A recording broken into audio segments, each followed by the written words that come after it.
Welcome to No Compromises, a peek into the mind of two old web devs who have seen some things. This is Joel. And this is Aaron.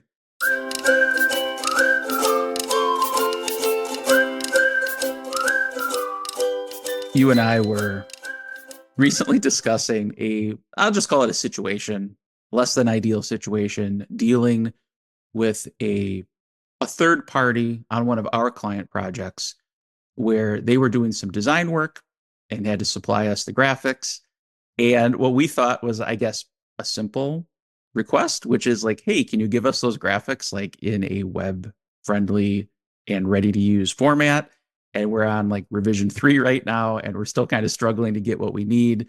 And it just is like, the inclination to jump in and like, fine, I will just do this versus pushing back and having somebody else do it. We were thinking this might be an interesting topic to branch out into some other different areas and how it affects how we work on projects. Yeah, my first question actually is if there's any designers, I'd love to hear from them and hear what it's like being on the front end of the projects all the time. Because one of the things that frustrates me, the reason I bring this up is because a lot of times we have projects you have to give an estimate on. Mm-hmm. And so that estimate may encompass two different parties. So it's a little bit easier if you're in the same company. But for us, we don't do design ourselves. So we'll work with another company that maybe does some design. And the end client, business owner, they don't care. And they certainly don't want any squabbles with their, Right. people that are working. But they want to know what is the end. When am I going to get this thing I'm paying for? And how is it going to help my business? All that kind of stuff. So, Yeah. I mean, the reason I bring that up is because there's a challenge. I think the first challenge I want to talk about is how do you do an estimation when you're not in control of both halves of it? And what's very common for us developers is we're on the second half. So if anyone goes longer in their half, like a designer takes a little bit longer, which, hey, estimations are hard and art is difficult. I can't fault you on that. I can't do it. So who am I to judge how long it's taking? But when that goes longer, the client is like, okay, well, someone's got to pick it up. And so a lot of times it's developers at the end. I mean, just to be fair, a lot of times developers don't do a great job on the design, even when they have enough time. So I'm not throwing shade one way or the other. Right. But I think that's interesting that you brought that up, is like, it seemed like an easy task. And if there's an estimate around this, how is that going to affect us if maybe that third party can't do that task in the manner that we expect it to be done? Yeah, and I would clarify there's actually two aspects to estimation that are affected here. One is when will this be ready to use, right? Mm-hmm. And that's actually in this case what the client is asking, like timeline. And the other one is like if you're billing in a way that reflects how much time it's taking, and now your level of effort, you're burning extra time going back and forth and back and forth. Like, so both of these things are, I think they're difficult to estimate, even if you're the only person working on the project, right? Mm-hmm. Like this is just the reality of trying to predict the future, trying to have the same level of understanding at the beginning of a project that you will have at the end of it. But yeah, when there's a third party, but somebody besides you and the client, it's way harder. And something you touched on too, or hinted at, was like the client is expecting a level of professionalism, right? It would be unprofessional, I think, if when they asked us, hey, when is this going to be ready? We're like, wow, these idiots over here, like it's their fault, even though maybe it is their fault. But you can't just do that. Like, that's not, we're going to have to work with these people again. Right. So I think that's a factor too.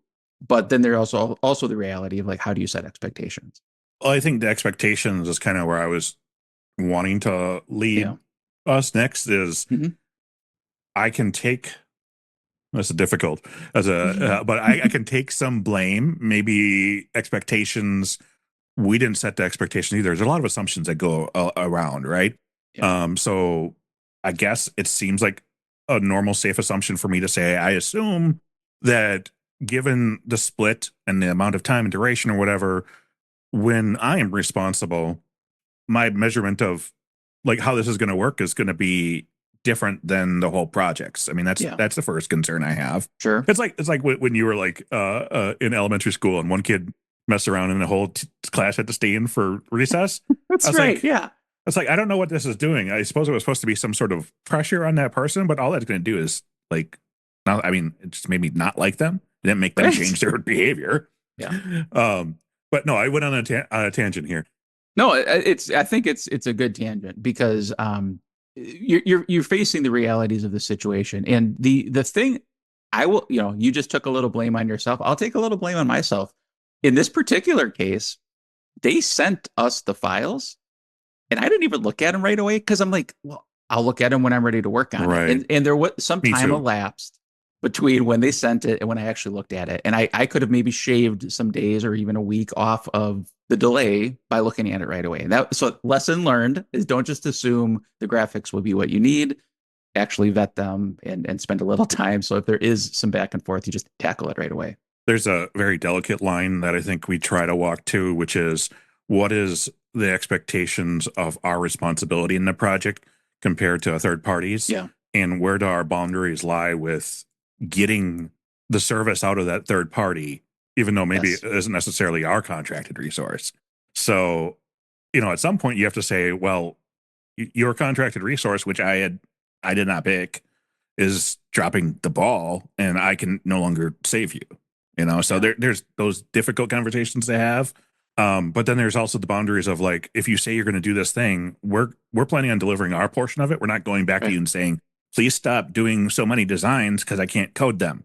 I'm going to code whatever you make. Yeah. But then I expect that the thing that's delivered to me is something I can make use of. And where do I draw that line with, like, am I supposed to then, I don't know, teach someone else in a different company what to do? I don't That's right. mind, as an open source person, I don't mind doing that. That's actually Yeah. part of our goal here in Mastering Laravel too, is let's True. train everyone, let's teach anyone, let's bring us all up. But when you're talking about the livelihood and I'm trying to get the project out the door and I care a lot about this stuff, different stuff, there's a boundary that needs to be there. And I just don't know where it Yeah. is. No, that's the good point. Like for me, there are some things to me, there's what we said we're going to do, what we could do, and what we just like refuse to do. Right. And so Mm-hmm. if it's something we said we're going to do, we're going to do it. Yep. It's this gray area in between, like, okay, this is the third iteration. The graphic is very close to what we need. Do we just bite the bullet and like open an image editor and like fix it to what we want? Or do we keep, like, no, this is where our boundary is. You have to give it to me perfectly. Like that's a little squishy. If they Right. were, if it was something like, hey, our email server is slow or down, or like that's so far outside the realm of anything we would have responsibility for. Like that's clearly beyond the boundary. But it's this middle ground. It's like, well, yeah, I could do that. It's not really what I do, but I don't know. That's where I'm having a little trouble. Yeah, so I think those are some interesting conversations. I'd love to hear from Yeah, others who, but I mean, and there's different types of positions too. Whether you're an individual contractor, you work in a contracting company, kind of like we do, or you're working for the man in a larger yeah, company in a team. There's all different ways that this affects you. I'd just be curious to know if there's any types of skill sets that I'm missing here, or tips sure. and tricks that I can learn to be a more effective member of that team too. Yeah, I'm interested. So yeah, we're open question. We don't obviously don't have a clear solution here. It's a sort of a case by case thing. But if you have some feedback for us, we would love to hear it. But if you're not gonna do it, then stay away from me.